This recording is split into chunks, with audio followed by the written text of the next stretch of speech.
विशेष सत्र का कामकाज और नए संसद भवन में काम की शुरुआत, वो भी गणेश चतुर्थी के शुभ मुहूर्त के साथ, लोकतंत्र के उसी मंदिर में संभव है जो देश विचारों से सनातनी हो, जहां के लोगों में बसती है वसुधैव कुटुंबकम की भावना और जहां गूंजता है सत्यमेव जयते। नमस्कार, स्वागत है आपका संसद टीवी में। मैं हूं आपके साथ अर्चना मिश्रा।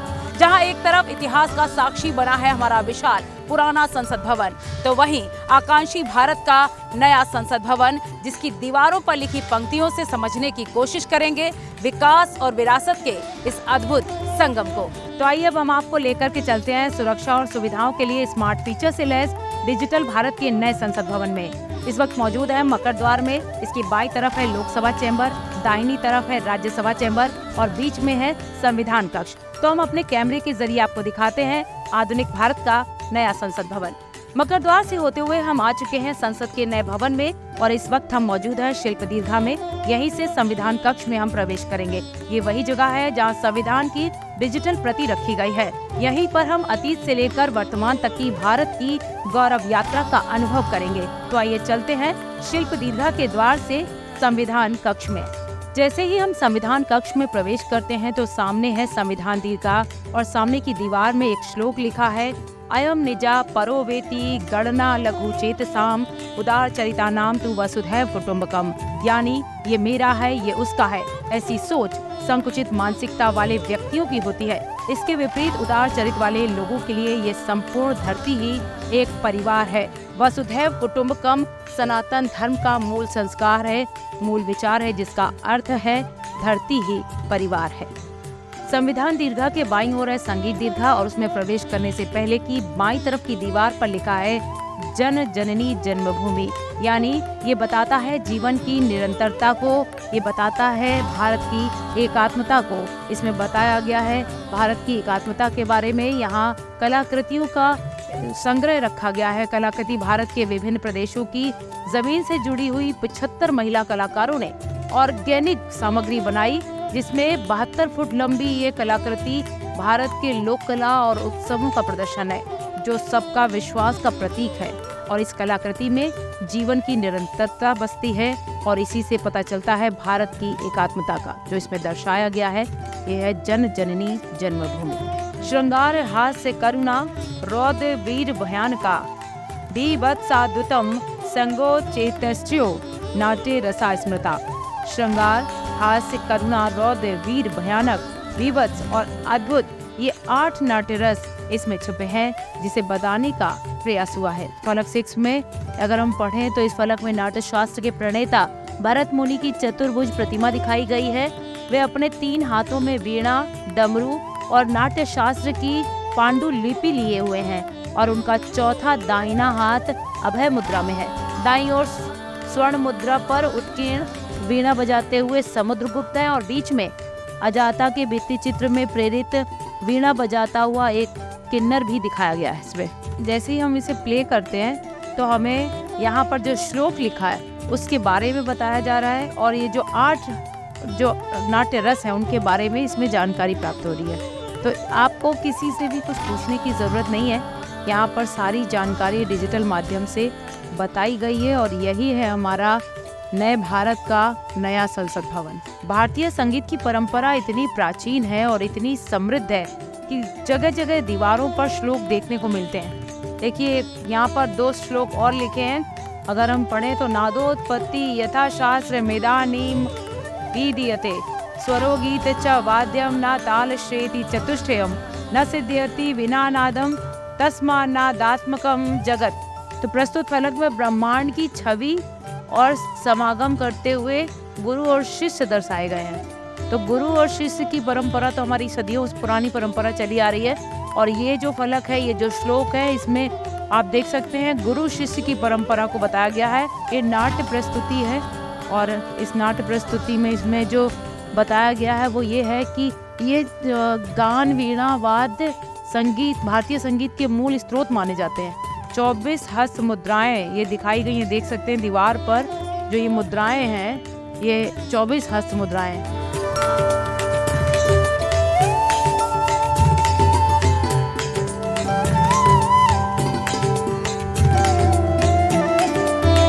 इस वक्त हम लोग मौजूद हैं संविधान दीर्घा के सामने और यहाँ तक आने के लिए हम 3 दीर्घाओं के माध्यम से आ सकते हैं। अगर हम मकर द्वार से आते हैं तो शिल्प दीर्घा के माध्यम से आएंगे, और अगर हम शार्दुल द्वार से आते हैं तो हम स्थापत्य दीर्घा से आएंगे, और अगर हम गज द्वार से आते हैं तो संगीत दीर्घा के थ्रू आएंगे।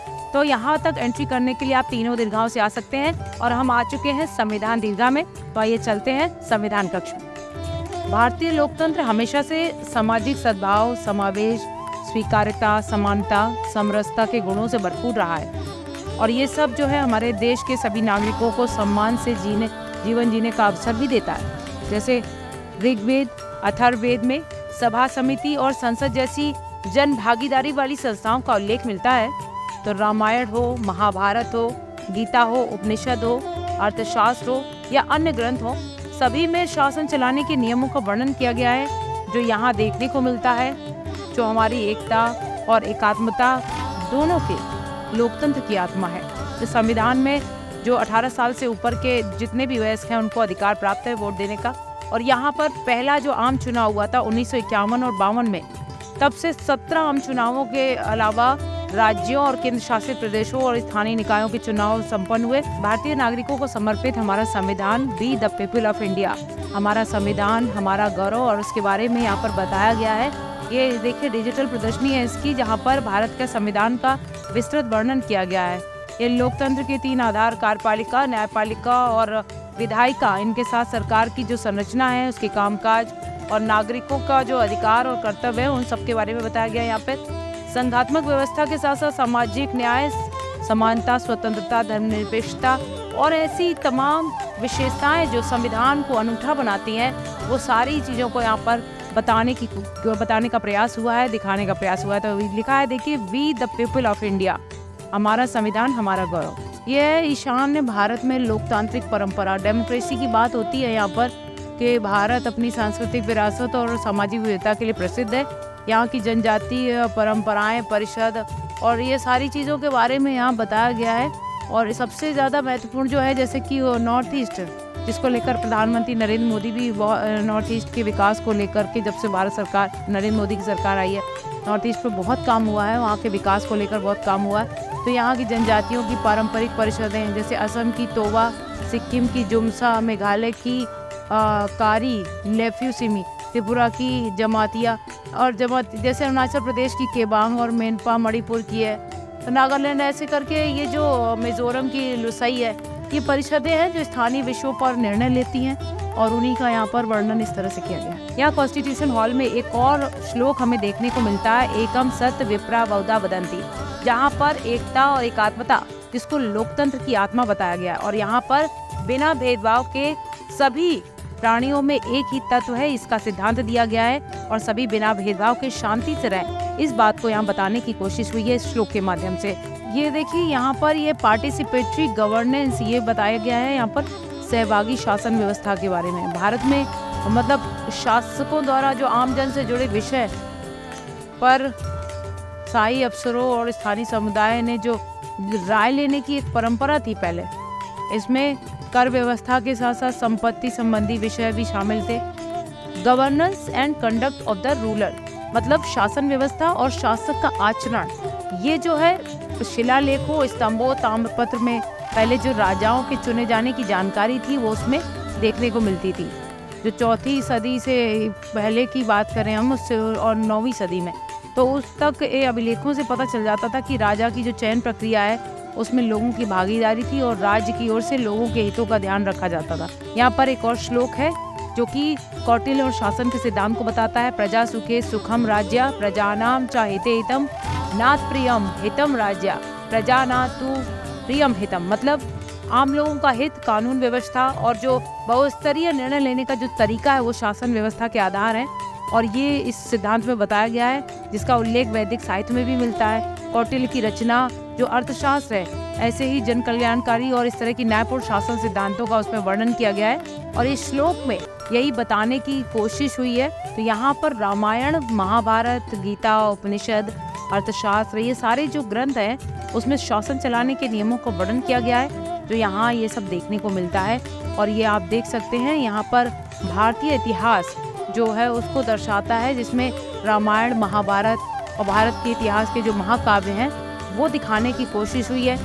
हमारे वेदों में सभा, समिति और जनप्रतिनिधियों वाली संस्थाओं का जिक्र मिलता है। जनप्रतिनिधि तो जनता भी, और कैसी हो शासन व्यवस्था, तो ये वेद के बारे में यहाँ पर इस प्रदर्शनी के माध्यम से बताया गया है कि सभा, समिति और संसद का जो उल्लेख वेदों में मिलता है उसमें शासन में समतावादी दृष्टिकोण, आम लोगों की भागीदारी, ये सबका प्रमाण देखने को मिलता है। उदाहरण के लिए जैसे कि माने कि ऋग्वेद में समान विचार रखने वाले लोगों से बनी सहमति का जिक्र मिलता है, और वहीं अथर्ववेद में सभा के लिए नरिष्ठा, जो कि मनुष्यों को प्रिय हो, ऐसे शब्द का उल्लेख मिलता है। तो ये यहाँ पर वेद के बारे में बताने की कोशिश हुई है कि भारतीय संसद में जहाँ जनप्रतिनिधि जनता द्वारा चुनकर आते हैं और अपने अपने संसदीय क्षेत्र के जन कल्याण के लिए यहाँ पर संकल्प लेकर काम करते हैं, विचार विमर्श करते हैं, तो वो भी एक मैसेज, वो भी एक संदेश यहाँ देने की कोशिश इस वेद की प्रदर्शनी के माध्यम से की गई है। इस हॉल की शिल्प दीर्घा में जैसे ही हम प्रवेश करते हैं तो यहाँ पर सामने हमें पेंडुलम देखने को मिलता है, जो कि यहाँ की जो छत है, त्रिकोणीय छत,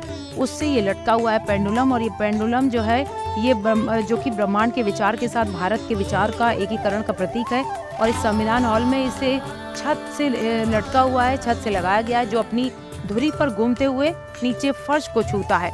सूर्य की किरणें ब्रह्मांड का भ्रमण करते हुए पेंडुलम पर गिरती हैं। फोकाल्ट पेंडुलम एक ऐसा उपकरण है जिसका उपयोग पृथ्वी के घूर्णन को दर्शाने के लिए किया जाता है। ये पेंडुलम इस बात का प्रमाण है, और बताया जाता है कि जिस दिन संविधान लागू हुआ था उस काल गणना के हिसाब से इसको यहाँ पर जो है लगाया गया है। संविधान कक्ष के दाहिनी ओर हम जब आ गए हैं अब स्थापत्य दीर्घा में, और ये दीर्घा यहाँ पर आने के लिए हम शार्दुल द्वार से अगर प्रवेश करते हैं तो हम आते हैं स्थापत्य दीर्घा में, और यहाँ के माध्यम से भी हम संविधान कक्ष में जा सकते हैं।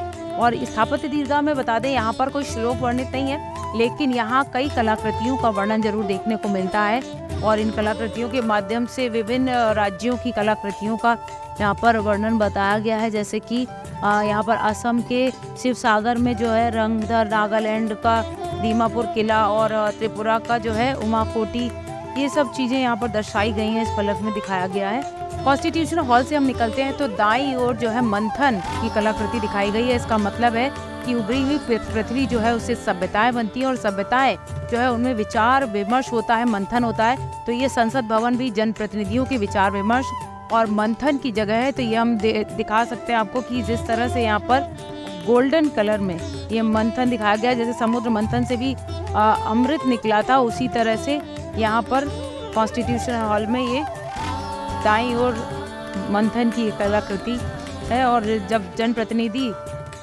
संसद में विचार विमर्श करते हैं, मंथन करते हैं, जनता के समस्याओं पर, सभ्यताओं में विचार मंथन पर सहमति बनती है, जिससे कि लोकतंत्र चलता है। तो संसद भवन में जो चुनकर प्रतिनिधि आते हैं वो जनता के हितों समस्याओं पर जब विचार करते हैं, चर्चा होती है, और उससे फिर जो लिए जाते हैं वो होते हैं।